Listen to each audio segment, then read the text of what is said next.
guys, welcome back to the Gamers You Talk Show, and today, manze, we've come with another exciting episode, and yet exciting, yeah, but informative.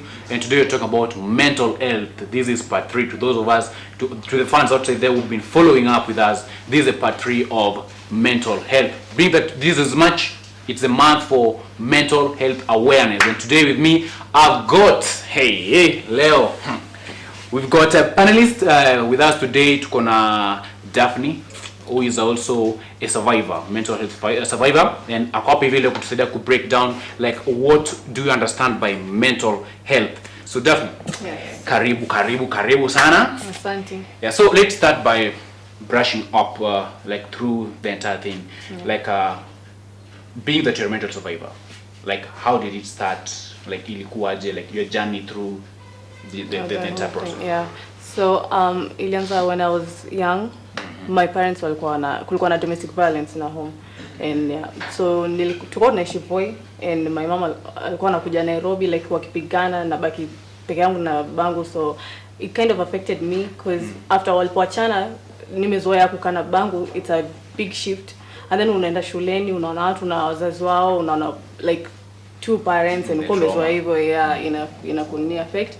And also nilikuwa na some kind of bullying, hata nike haikuwa like really deep, but ilikuwa ni zile things you see as jokes, but not declare personally because I'm small bodied, so unasikia hey, Daf kwani ni adole imefika, people are changing, you're not, so inakuwa like a whole thing. Your smile and thing is due your smile, your teeth, as in yani hiyo ako bullying, and also having no one to talk to because I'm an only child. So yeah, hapo nilianziaga kuwa depressed, but I didn't know back then. Nilikuja kujua mbeleni after nilipokuwa campus. No. So how was your first experience like how did you realize like now me as Daphne I think I'm being depressed. So how did you realize? How was the experience like? So nilikuwa na flake classes in campus, and I didn't really fit in kabisa. And nikaenda class hata sikuwa nasikiza, sikuwa na pay attention. I would draw coffins in class, and watu wako like, okay, not many people notice because nilikuwa mtu napenda matani, so mtu akiona anachora kitu amezoea tu. And then napenda kuandika like lyrics in class. Mwalimu anafunza, lecturer anafunza, mimi naandika lyrics, nachora msalaba after like kuchora coffin, nachora msalaba na jina langu, ama nachora msichana amejinyoa. Oh my god, okay, yeah, vitu kama hizo yani. So after a while nikakuwa, why am I sad? Why do I always cry myself to sleep? As in nikaanza ku notice pia sikuwa hiyo kosa kwenda classes. I was also avoiding my friends. Sengine nilikuwa najifungia kwa nyumba like a whole day because I also had anxiety, and I did not know at the time. Najifungia kwa nyumba the whole day, stuck kuonana na mtu, and naona watu wakismile, as in the minute things zenye watu fanya. I couldn't smile, I couldn't laugh. And ni vitu like nimezoea because mimi ni mtu kucheka. I don't laugh anymore. Napenda kuongea na marafiki zangu. I'm not doing it anymore. Siko interested in the normal things that I'm used to. Even kutoka bed imekuwa like a whole hassle. Even kukunja nguo after mwezi 4, you just yani unakuja kwangu unapata kila kitu kwa kila mahali. Unajua kwenye simu yako iko kweli, na pia mimi ninajua kwenye vitu vyangu viko. So that whole thing is moja nikawa nimake it kwa kitanda, ndo nikasema I can't be the only one because I was also suicidal. I tried to commit suicide 2 times. So nika Google, and then nikaona like depression. Nika refresh because sikuwa naamini because hizi ni vitu naona kwa movies, si kitu tunafunza shule. Like I've just seen it kwa movies, naona kwa watu wasijui wana take antidepressants, and kuna a whole stigma in all that. So ndo nika confirm hapo, and I told someone I think niko depressed, and he told me ungekuwa depressed ungekuwa unaweza kucheka because nikaenda home kwa my family nilikuwa naweza kucheka at least kama beshe hapo nilikuwa najificha vizuri, lakini nyumbani because sitaki wajue there is something wrong. Hata ukianza shule kwa ati naomba niko poa, grades zako ziko vipi, ziko poa, lakini hata sijafanya hata chochote shuleni. Ndio one time like the third time when nilikuwa like really like a deep low, nilikuwa nataka commit suicide. The third time nilikuwa nataka attempt ni suicide. I think waka notice because at that time I could like when you tusema ati uko na mask and it falls off, it just fell off. I could not smile, I could not laugh. Ni mtu akija nyumbani mimi ndio one kwa juu yani kwa hyper na chekesha watu, sichekeshi mtu. Antengo kanambia uko na shida uende counselling, and that's when at least because since wali break your eyes nikapata hiyo ni wakanilipia kwa counselor, mamangu akanilipia counselor, and at least from then on I got diagnosed na nikapata dawa, and nikaanza ku advocate for mental health. So wait, so you're saying that when primary high school yote like you didn't realize that you're depressed? No. So you came to realize like campus? Way in campus, yeah. Like ilikuwa inakaa normal. Yeah. Okay. So how did you use to like control your feelings? To control? Yeah. When I was in campus, when? Like, okay, for every single time you kind of felt like you're being triggered into maybe being depressed, maybe being manic, something like that. At the time, before now nione counselor, sikuwa naweza control. Especially when I'm in campus na mabeshte wangu, at least huko I could be myself. Mamangu ayuko Sila lazima nipe, because okay, nyumbani huwa hatuongeangi sana kuhusu feelings. So at least shuleni ningeweza kujificha because naishi peke yangu. So at least hapo nilikuwa I would not even go out the whole day. Nilikuwa na make sure kama nina vitu vya kununua za kesho bidhaa na no siku, and then kesho the whole day nasikia watu kuza dafi kwa mimi siko. But nikienda home I was able to hide it. I was just lying the whole period. Nilikuwa tunadanganya, and I would go to my bedroom nalia na feel like I want to self harm, and then that's when nikaingilia sasa mambo ya tattoos. Because every time nasikia sad, nasikia like I want to self harm, I feel like it's much easier kuchora because utafeel uchungu ndio, but it's like a kind of art, but you'll have something to show for it instead of. You know, I like the fact that you mentioned like that point whereby people always feel like someone who is depressed has to like wear that sad face, you know, like you have to show the world that you are really going through some dark phase of life. But no, people fail to understand that depression doesn't necessarily mean that you have to be like uzuni, you know. Like some people might be depressed. Like for example, in my case, like when I'm depressed, I talk a lot. Oh. And the person who like told me this was my mom. So she was like, ukiona ukijana anaongea sana. Actually, she didn't tell me directly, but she told me, she told my friends like ukiona jamaa anaongea hivi sana, jua akona stress. Oh. But I came to realize that is true. So when you mentioned that people are like, you're ever smiley, you're ever happy, like people don't really know like you're depressed. So these things come differently. So learn to know like your partners, your friends, how they are, your family and stuff like that. So you mentioned about going for like a counseling session. So how did it begin? Like how was that journey? From the counseling up to counseling ilikuwa sawa. It actually ilikuwa relief, because after that nilikuwa much better. I felt like I had someone to talk to, because before that sikuwa na mtu kuongea naye. Like I told you, nilikuwa an only child, and then when kuna kuanga na domestic violence kwa nyumba, people don't focus on the child. What to focus mostly on the divorce, the divorcee. Yeah, so no one ever asked me how I felt. Nikiwa high school bado hizo vitu hakukuwa na mtu kuongelesha, so at least I felt like I had a safe space to talk. And then when sasa nikaingia kwa organization ya basic needs basic rights, nikapata na watu wenye pia wako na mental illness, ni different, but at least they know how it feels to not have someone to talk to. So we're each other's system support. All right. Yeah. So like okay, maybe now that you mentioned basic needs basic rights, would you mind like maybe just expounding more about the organization and what it does? It's an NGO where it's based in Nairobi, and mostly we deal with who create awareness ya mental health, and wanna work not exclusively but mostly na watu wenye from the inside looking out. You know how it feels and you can tell your story just to normalize. Like jana pia tulikuwa na session moja, you just go to the field unaongelesha watu na upate story and they're like I feel hata ukaikuwa na depression, yani hiyo like kunormalize mtu wako so that they can speak up. Because sengine mtu anajificha because anajua hiyo stigma, anaogopa ku come out, anaogopa kuongea na watu kwa sababu anaona maybe atatengwa or something like that. All right. So looking back then, like maybe the way you used to, you see like being that it's a journey, because we assume that now that umefika kwa ile stage yenye you can easily sit and talk to somebody, like you know the way you've said like it's coming from within, you talk to somebody because you can easily empathize with them because you can be in their shoe. So looking back then how you used to be before maybe you realize like this is depression, and right now what do you think about yourself? First of all, okay, I love myself more. First of all, I know how to take care of myself. But then nataka ningejua kitu itani trigger, I wouldn't do anything about it. But now I know that nikifanya hivi hit and trigger and I can walk away from it. I know who to talk to. Back then I didn't have anyone to talk to. Nilikuwa naandika tu nachora stuff. At least now I know how to cope with the illness. And I know when niko about to revert ku relapse kabisa, I know I can go to a counselor. I'ma just talk to someone and be able to Okay, I had you mention about like having 3 suicidal attempts.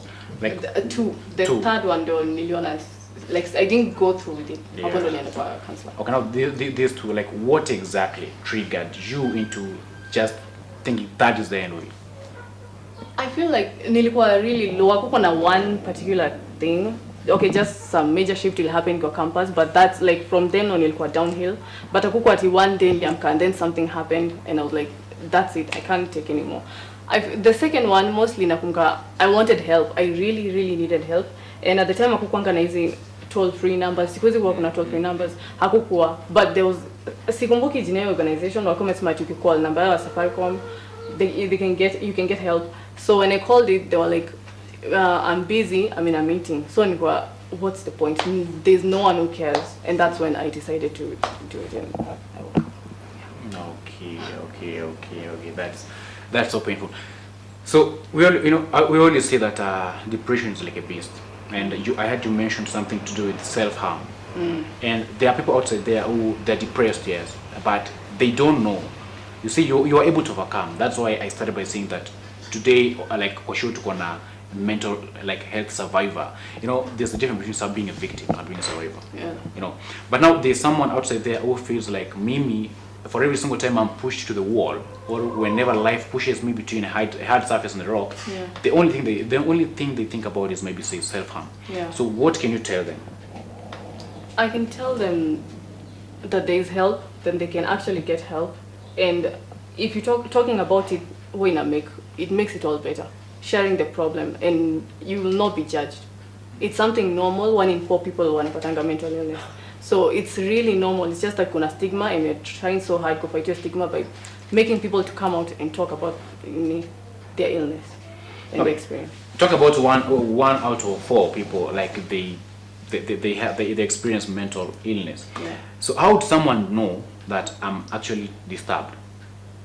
Because like in our previous episode, someone mentioned that mental illness is a club, like you don't register to join, like and like we are living a life whereby people don't actually know what happens around their lives. Yeah. So somebody might be suffering from depression, anxiety, bipolar, and they don't know, because you see, like coming from an African setting, like there are some things that we don't actually mention, because if you mention, people will start saying that you're chawi. Like you're going to tell your mom that, Mom, I feel like I'm depressed, I'm overstressed, I'm anxious, and they'll be like, what wanani wanakibizana nini na familia yangu. So at what would you tell people, like the moment like wanaanza ku feel like I think I'm overstressed, I'm depressed, like how do you realize that that's happening?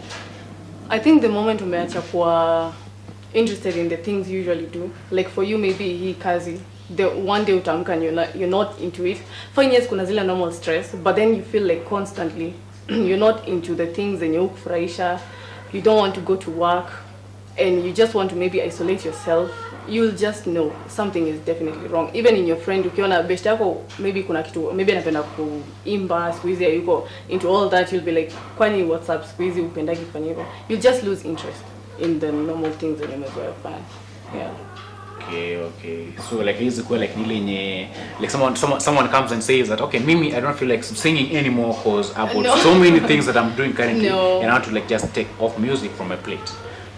Okay, you're different. Kuna ile you're not interested kabisa to pursue something. Yeah, unaweza kuwa maybe kuna so much on your plate and you're like, set something aside. But it's something, mtu talk ati ghafla tu unaona ameanza kujifungia, haongei sana. Even when you approach them, unajua kuna ile utauliza mtu nini, even the response utapata utajua like something is not wrong. And also mental illness was na manifest differently. Yeah, sure. So sisema ati mtu fulani akiacha mimi naongea on my illness. I wouldn't tell ati mtu wa bipolar akiacha kuongea ujue ati huyu mtu hayuko sawa. All right. So you mentioned that you've been bullied before. Yeah? You've been bullied before. And these things still happen. Like the other day I overheard a conversation between my younger brother and my mom, and it was like, kwa shule kuna venye nafanya hivi na hivi, and my dad was like, Mama Alex, go to school and see what is happening before it gets to us. And I was like, okay, so they're being bullied. So what can you tell people who are outside there who constantly think that, okay, no, bully and stuff like that? Yeah, I feel, okay, I would tell them, especially I always tell them, usi point out stuff that you feel like atina makes someone else different. You don't know how they feel about it. And as I brush off, just like and laugh it off, because me laugh off so many things in nimeambiwa that but that's because na niuma, but you didn't want to tell them because maybe what and even kukucheka even more. And for the parent, constantly like talk to your child. Na kuambia kitu listen. Usichukule like sasa hiyo tu unajua mimi nilikuwa napiga ndio kwa ukuta. That doesn't help. What is like chenye kina affect vibaya maanishi me haitani affect. Chenye kina niuma kama kuume haimaanishi ati I'm still not okay. Social media. Yeah, even social media by then especially. So being that you are in a mental health organization trying to champion for like positive feedback, like trying to create awareness on mental health. How do you feel like now that tukiangalia kwa social media, even people when unaona, because kitambo hata ungekuwa like aungetokelezea like broad and say that I am the victim, like we can just borrow from the recent issues of Mike Sonko, like the governor, unaona, like alikuwa nakataa, but then akakuja akajitokeza. So how do you feel like now that watu wanajitokeza, even the leaders, I can feel like Shebesh, how do you feel like it's a great thing, inaonyesha first of all kuna progress in the new mental illness, I wouldn't say world, but in psychology, and it just means that kukona progress and we're normalizing stigma. I mean normalizing mental illness and tunaendelea kupunguza stigma, because even mtu akiona kaa ati Shebesh, maybe kuna mtu ana look up to her and maybe ana suffer something, but anasema siwezi kuwa kama yeye because she doesn't have stuff like this, or I cannot make it because of my depression, I cannot make it my anxiety. Akiona watu wanajitokeza, you'll feel more comfortable, and it's good to say that watu wako open to going for counselling, watu wako open to telling their stories. It saves lives literally, because kuna mtu anaweza kuwa depressed kwa leo jioni I'm going to take a nini uhai wangu, but akisikia watu wakiongea about it, they're like kumbe I can get help and I can cope with this and I can actually live with it. So it's a good thing for people to talk. Right, so there's this thing that some people asked the other day after watching part 1 and part 2 of our episodes on mental health, and they really wanted to know how the life of a mental survivor, or maybe say victim, is, like relationship wise, like maisha tu inakangaje. So have you like what's your how would you rate your relationship as a mental survivor to mention, for example, an assume ana mental illness? So is it easy? Okay, kuna hii kitu ya inaitwa CRPD, kuna inaongea about inclusion, even hata kando na relationships, even kwa work. Even kwa work una CRPD, unapata. Mr. G wants to know the meaning of CRPD. Wait, first of all.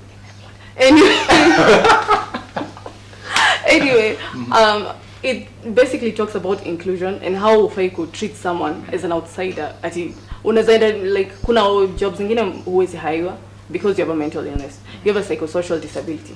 So, okay, for me, if kwa relationships, I tell someone up front.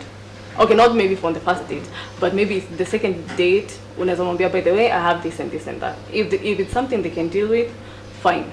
Kama haezi, which is still okay. You want to be with someone who will understand you, because si kila siku nitakuwa okay. Kuna day nitakuwa like nime-relax, or niko on the edge of relaxing, or someone, maybe mtu mwingine ako like anataka kuself-harm, or amefika place ako suicidal. You will know how to deal with them. So you want to be with someone mwenye anaweza deal nayo, and not every time ako wewe naye kila siku kwani uko mtu ako patient na yeye. Yeah. So ongea, you should talk about it. And do not feel usichukulie personal mtu akataa. Si kila mtu anaweza deal nayo.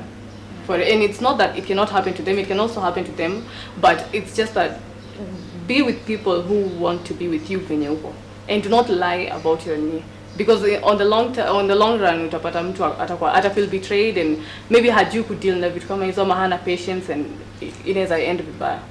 All right. So okay, let me still go back to maybe say the organization that you mentioned, Basic Needs, Basic Rights. So you guys, like, it's some kind of a rehab where people come together, they share like their story, and then like you're trying to help one another. Yeah, mental health champions. Grow. So how is life maybe say in a rehab center? Because there are so many people outside here who are afraid of going for rehabilitation because they kind of feel like life is tough, So like generally, how is life in a rehab? Okay, Basic Needs, Basic Rights Kenya is not a rehab. Just we work together as what when you're on psychosocial disabilities, and since most of us know how it feels to have a mental illness, because most of us have a mental illness, we are each other's support. Like niki relapse, I have like najua beshte mwenye nita call and ata understand and ananiambia, but then kama huna nia counseling unaweza enda hii clinic, unaweza fanya hivi, mimi ufanya hivi, self care yangu kwa hivi, umefanya hiyo routine imeshindwa. Like it's not okay, I wouldn't say rehab, but just like more of a support group. Yeah, like I'm asking, like no, I'm asking like say now Mother Hospital. Like, do you have like maybe any information about how life is inside there? Because most of the people outside here, they know that they are victims, but they are afraid of going to such kind of places. You know, like thinking of that life is tough. So, like that's the information. Oh, like, is it okay? Come again. Like, okay, you know, a rehab center, like maybe say Mother Hospital. Yeah. No, there's so many people outside here who are suffering from mental illness, but. They only think that if they come out clean, they'll be taken to Madhari. You see, like these local slangs whereby mtu akifanya kitu kidogo ya tu like unafaa kwenda Madhari. No, so something like that. So kuna vitu kama hizo. Like, do you have any information about how life is actually in Madhari? I can't really talk about Madhari. I've never been a patient there. Na sijakuwa inpatient anywhere. So yeah, but huwa kuna stigma mob ina revolve around Madhari, so I would just not talk about that. Yeah. All right. Stigma. Break the stigma. Yes. Break the stigma associated with mental health. So yes. So what can you tell people about the entire thing? Like how you feel about the level of education that has been put outside there. You know, about mental illness, mental health, and stuff like that. Just talk to people looking at your camera. I would tell them that there's help. You can get help. Squeezy kuna platform nyingi za kupata help. There are so many toll-free lines. Kuna free like telecounseling so you can access. So just reach out. Do not be afraid to speak up. Kuna so many safe spaces you can talk to. There are so many.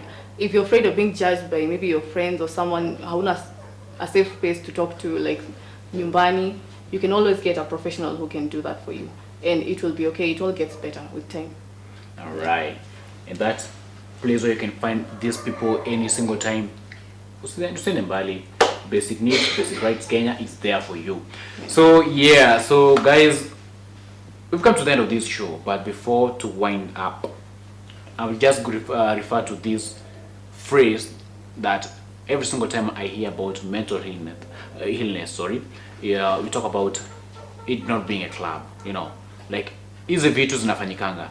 Imagine, trust you me, there are these phases in life when unapatanga like umesukumwa mahali, then you don't know what comes next from that. Imagine you being okay, you discriminating someone who's suffering from mental illness, you stigmatizing them, then you come to a situation whereby you lose your loved one. Life doesn't remain the same after that. You are forced to also start running into depression, like anxiety, stress and stuff like that. You join that. Remember, before you joined that, you are stigmatizing. You are talking ill about mental ill people, you know. It's not a club. That's why I still say, being that this is March, it's a month whereby we champion for, like we educate people more like mental health awareness, talking to your neighbor, talking to your friends, your relatives, everybody, like trying to show love and telling them that that is not the end of life. Just the way she said, like there are sometimes they become suicidal. It's not like they want to kill themselves or something like that, but it's because the way life pushes them to a wall, they feel like hakuna chance, you know, hakuna chance. Like this is the end of the tunnel. Like I've tried sailing through the tunnel, hoping that I'll see light at the end, but they don't see any. And we are the people who give them the light. Like if you figure your point, show them love. Like just make them appreciate the life that they have, hoping that everything will be better. So guys, thank you very much for sticking with us up to this end. It was a nice show, interactive one, and thank you very much, Daphne, for the first time at least tumekuja mimi na Dem kwa show peke yetu. You know, akina Rich Spice leo wako. So thank you very much for like sparing time to come. Thank you for having me. Yeah, it was nice and it's brave of you to like just come out and share, you know, what your life is all about, trying to inspire people outside there.